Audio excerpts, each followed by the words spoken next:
When I think of her, I just think of stability. Her gift is she understands both the need for people with disabilities to live independently, to take charge of their lives. And she also understands how the rest of us have to learn how to respond to people with disabilities. And she has that unique gift to understand both sides of the equation. She just wants to help people. She's made all the times I've been sick and had a rough time, it's just like I called Judy and the help I needed was there. When I was applying for college after high school, I went and interviewed with an admissions officer at the University of Pittsburgh. And I told him that I wanted to be a special ed teacher. I really wanted to go into education. And he told me because I had a disability that I probably couldn't do that. I became a speech therapist, and which is more medical than human services, to be honest with you. So I became a speech therapist. I was losing the house I was living in, and I'd been living for a couple of days in a car.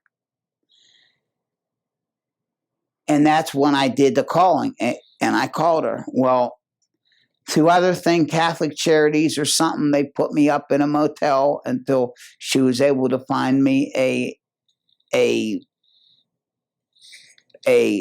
assisted living place to live in. But the best part about that was when I was moving out of there into an apartment, I could get nobody to move me. And she personally, we used her van, and a young guy in the office would say, moved me in her vehicle just to get me out of that bad place I was living, because it was in a bad area of the city.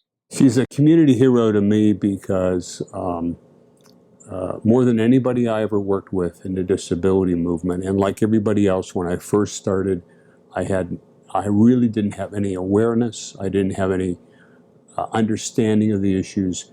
Judy is the person who opened the door for me to understand more about people with disabilities, to begin to become comfortable in interacting with people with disabilities, to understand the diversity of how they look at their lives.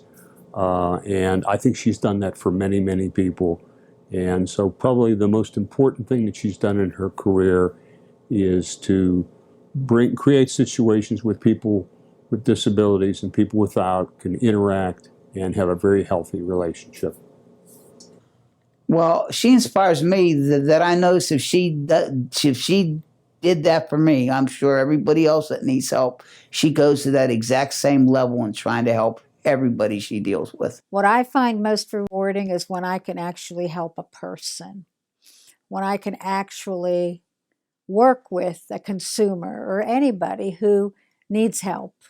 But I really want to see people with disabilities treated as equals and not always looked upon as somebody who's sick, looked upon as somebody who always needs help. Oh yeah, we need help sometime, but ask. Don't make assumptions. I mean, she is this constant presence. You know, Judy tells you something, you can go to the bank on it. When she says she's going to do something, you know it's going to get done. She has been an advocate in this community since the 70s for a full and more inclusive place. She built the Center for Independent Living. She's been a teacher, an instructor, a mentor, running the Disability Connections program now.